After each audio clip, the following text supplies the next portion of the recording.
La Revolución Francesa fue el cambio político-social más importante que se produjo en Europa a finales del siglo XVIII.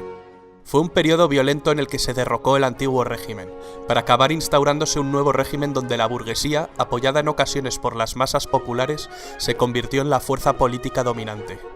Veamos los detonantes que iniciaron esta revolución. Siglo XVIII. Nos hallamos en Francia. La corriente de pensamiento vigente es el pensamiento ilustrado. Las ideas de gente como Voltaire, Rousseau, Montesquieu han hecho mella en la sociedad.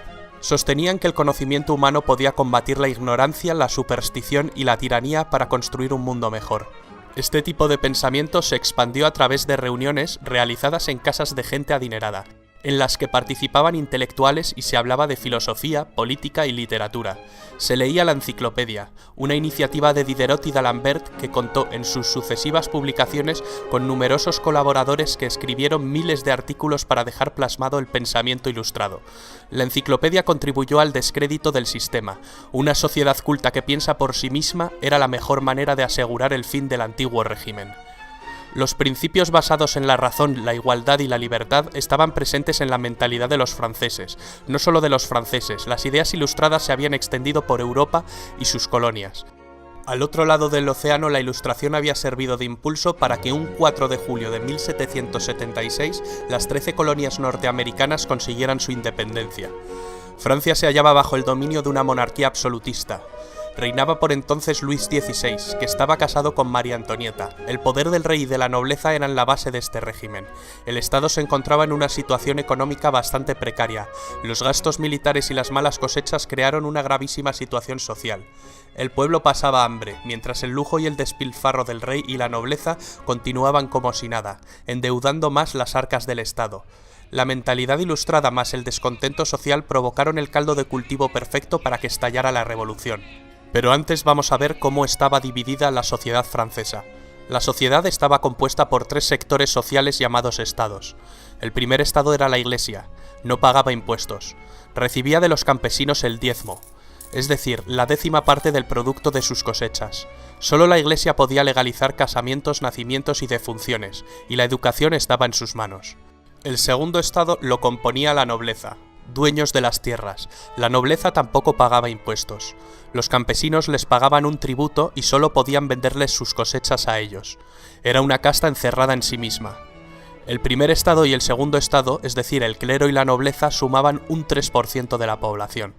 El tercer estado comprendía el 97% de la población restante, y su composición era muy variada.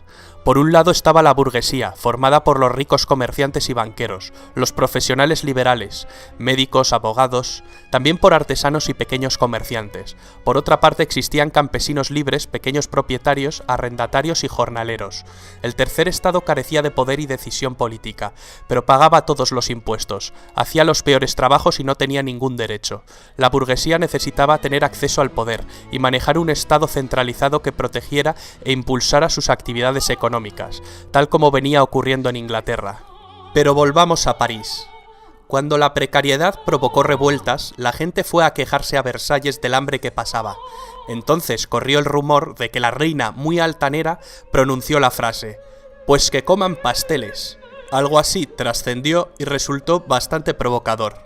Para levantar el grave déficit presupuestario, el rey tuvo que declarar al Estado en bancarrota y convocar en 1788 los Estados Generales, un parlamento medieval que se había convocado por última vez 174 años antes. Una asamblea donde los diputados de la nobleza, del clero y del pueblo se reúnen. Estuvieron presentes unos 1.200 diputados. La mitad representaba a los 2 primeros estados y la otra mitad representaba al tercer estado, que había conseguido duplicar su representación. La sesión inaugural fue presidida por el rey Luis XVI. La nobleza y el clero reclamaban el voto por estamento, que les aseguraba la mayoría sin necesidad de lograr un consenso. El tercer estado pedía el voto por cabeza, que permitía más igualdad en la votación. Ante la negativa de los 2 primeros estados y el consecuente bloqueo de toda votación, el tercer estado invitó a que diputados sueltos de la nobleza y del clero se unieran a ellos. 2 nobles y 149 miembros del clero lo hicieron. Ante este acto revolucionario, el rey Luis XVI mandó cerrar la sala y prohibió su entrada a los representantes del tercer estado. Los diputados del Tercer Estado entonces deciden constituirse en una nueva asamblea y ser los verdaderos representantes del pueblo de Francia. Encontraron otro lugar de reunión, la Sala del Juego de Pelota de Versalles. Esta asamblea tomó el nombre de Asamblea Nacional, prometiendo permanecer unidos hasta dar una constitución a Francia. El rey intentó la disolución de la asamblea. El diputado Mirabeau entonces pronunció la célebre frase: «Estamos aquí por la voluntad del pueblo y solo saldremos por la fuerza de las bayonetas». El 14 de julio, el pueblo de París respaldó en las calles a sus representantes y ante el temor de que las tropas reales los detuvieran, asaltaron la fortaleza de la Bastilla, símbolo del absolutismo monárquico, pero también punto estratégico del plan de represión de Luis XVI, pues sus cañones apuntaban a los barrios obreros. Tras 4 horas de combate, los insurgentes tomaron la prisión. Retornando al ayuntamiento, la multitud acusó al gobernador de la prisión de traición. Le apuñalaron y recibió un balazo que lo mató. Su cabeza fue cortada y exhibida en la ciudad clavada en una pica, naciendo desde entonces la costumbre de pasear en una pica las cabezas de los decapitados, algo que se volvió muy común durante la Revolución. La toma de la Bastilla dio a los radicales y al pueblo de París mucha confianza en sí mismos, lo que tuvo su expresión en la prensa. Jean-Paul Marat, un médico que fundó un periódico de enorme éxito, se convirtió en la voz de la revolución y en una especie de líder del proletariado con su continua hostigación a los ricos. El rey acabó cediendo e invitó a la nobleza y al clero a que se unieran a la nueva Asamblea Nacional. La asamblea adoptó el nombre de Asamblea Constituyente. Entre las labores que llevaría a cabo la Asamblea Constituyente destacan la aprobación de la Declaración de los Derechos del Hombre y del Ciudadano, la supresión del feudalismo, la apropiación de los bienes de la Iglesia, la constitución civil del clero, la libertad de prensa y, por supuesto, la redacción de una constitución. En esta asamblea se sentaban a la derecha los que defendían una monarquía parlamentaria. A la izquierda, partidarios de una república, se sentaban los que representaban los intereses de las clases medias y populares. Así nace la definición ideológica del concepto entre ser de derechas o de izquierdas. A finales del mes de septiembre de 1789, en París circulaba el rumor de que el rey estaba formando sus tropas, y los periodistas, con Marat a la cabeza, azuzaron a la gente con el fin de que reaccionase. La gente marchó a Versalles, acampó, organizó revueltas a las afueras de Palacio e incluso un grupo de mujeres entró en Palacio y decapitó a miembros de la Guardia Real. Después exigieron al rey que trasladara su residencia de Versalles a París, y así lo hizo. Una gran multitud desfiló a París y el rey tuvo que alojarse en el Palacio de las Tullerías. Era una manera de tenerle más controlado y poder someterlo a la voluntad popular. La Asamblea Constituyente, que trasladó también su cámara a París, consigue aprobar la Constitución en 1791. Francia funcionaría como una monarquía constitucional. La Constitución establece que la soberanía reside en la nación y ya no en el rey. Al rey no le queda otra que aceptar la Constitución. Con su poder enormemente debilitado, el rey empieza a pergeñar un plan para recuperar su poder. Sabe que solo puede hacer esto con la ayuda de un ejército extranjero. Su plan es escapar de las Tullerías para alcanzar la frontera más cercana. El rey y la reina se disfrazan de criados y escapan durante la noche. Cuando están a punto de alcanzar la frontera con Austria, su plan fracasa. Les descubren y les apresan. En este momento, el doctor Guillotin había propuesto un sofisticado método de decapitación que presenta a la asamblea. El periodista Marat, entusiasmado con este artefacto, apoda al aparato guillotina. Acabará teniendo un papel muy importante. Con los reyes presos y por miedo a un ataque inminente, la asamblea se anticipa y declara la guerra a Austria, el país de la familia de María Antonieta. Pronto Prusia se une a Austria. El 10 de agosto de 1792, las masas asaltaron el Palacio de las Tullerías y la Asamblea Legislativa suspendió las funciones constitucionales al rey. La Asamblea acabó convocando elecciones con el objetivo de configurar por sufragio universal un nuevo parlamento que recibiría el nombre de Convención Nacional. Aumentaba la tensión política y social en Francia, que además se encontraba en guerra e iba cediendo territorios ante sus enemigos. El nuevo parlamento elegido, compuesto fundamentalmente por los jacobinos con Robespierre a la cabeza y los girondinos de corte más moderado, deciden abolir la monarquía y proclamar la república. Abren un juicio al rey por traición que finalmente es condenado a muerte. Muere ejecutado en la guillotina. La reina María Antonieta acabaría corriendo la misma suerte y sería ejecutada más adelante. La revolución se había radicalizado. Durante este periodo se produjo el ajuste de cuentas entre los jacobinos radicales y los girondinos moderados. El sanguinario Marat arremete en su periódico contra los moderados y publica listas de supuestos traidores a la revolución.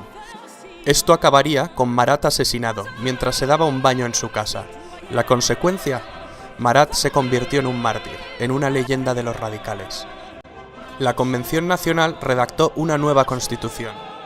Creó también un nuevo calendario, según el cual el año 1792 se convertiría en el año 1 de su nueva era. Cambiaron los nombres de los meses: floreal, brumario, germinal. Se quitó la semana con el fin de suprimir las connotaciones religiosas del domingo y cada mes se dividiría en 3 periodos de 10 días. Los grandes oradores Robespierre y Danton son las figuras revolucionarias que cobraron más protagonismo en este momento. El poder legislativo de la nueva república estuvo a cargo de la Convención, mientras que el poder ejecutivo recayó sobre un órgano de nueva creación, el Comité de Salvación Pública, con el fin de salvaguardar la República. Este órgano cayó bajo el mando del jacobino Robespierre. Los jacobinos desataron lo que se denominó el Reinado del Terror, entre 1793 y 1794, una especie de dictadura jacobina. El experimento republicano francés acabó evolucionando en un régimen terrorista. Entre 10.000 y 40.000 personas fueron guillotinadas ante acusaciones de actividades contrarrevolucionarias. Los inclementes responsables del terror sirvieron mal a los ideales que decían defender. Sacerdotes y miembros de la nobleza fueron guillotinados. Mientras tanto, en la guerra en la frontera, un joven general está comenzando a ganar algunas batallas para la República Francesa. Se llama Napoleón Bonaparte, pero en el interior una rebelión que llegó a convertirse en una verdadera guerra civil enfrentó a los partidarios de la Revolución Francesa y a los contrarrevolucionarios. Se denominó la Guerra de la Vendée. La locura colectiva hizo que los propios líderes revolucionarios corrieran la misma suerte al ser acusados y condenados por celos de sus rivales o por aspirar a una dictadura personal. Robespierre propone más terror como un camino hacia la virtud. Danton, sin embargo, cree que es el momento de acabar con el terror. Consecuencia: guillotinan a Danton. Aumenta el número de ejecuciones. Lo que se conoce como el Gran Terror. La locura de Robespierre solo podía acabar de una manera, con su cabeza cortada en la guillotina. Con la caída de Robespierre acabó el terror, pero no la revolución. Finalmente, en un intento de moderación, en 1795 se promulgó la nueva Constitución del año 3, que había elaborado y aprobado la Convención durante los meses anteriores. Se trataba de una constitución muy diferente a la de 1793, y en esencia volvía a los principios de la Constitución monárquica de 1791. Las dos novedades principales que presentaba era que el poder legislativo estaba compuesto por 2 cámaras, siguiendo el modelo británico, y que el ejecutivo estaba integrado por 5 personas, que formarían el directorio, el nombre con el que acabaría conociéndose al nuevo régimen republicano. El directorio es una fase entre 1795 y 1799 de carácter más moderado. Este periodo está caracterizado por la disensión entre los directores y una grave crisis económica. Napoleón Bonaparte, retornado de su campaña en Egipto, encontró la motivación para dar en 1799 un golpe de Estado, el del 18 de Brumario. Se hizo proclamar primer cónsul de la República. Comienza la fase política del consulado. En esta etapa consiguió restablecer el orden interno con gran apoyo del pueblo francés. La economía volvería a crecer. En 1804 vuelve a dar otro golpe de timón mediante un plebiscito y Napoleón se proclama emperador. Para muchos historiadores aquí acabó la revolución, pero el grito de la revolución aún pervive hoy en día en todas partes. Libertad, igualdad y fraternidad. Estas palabras cambiaron la historia de Occidente para siempre.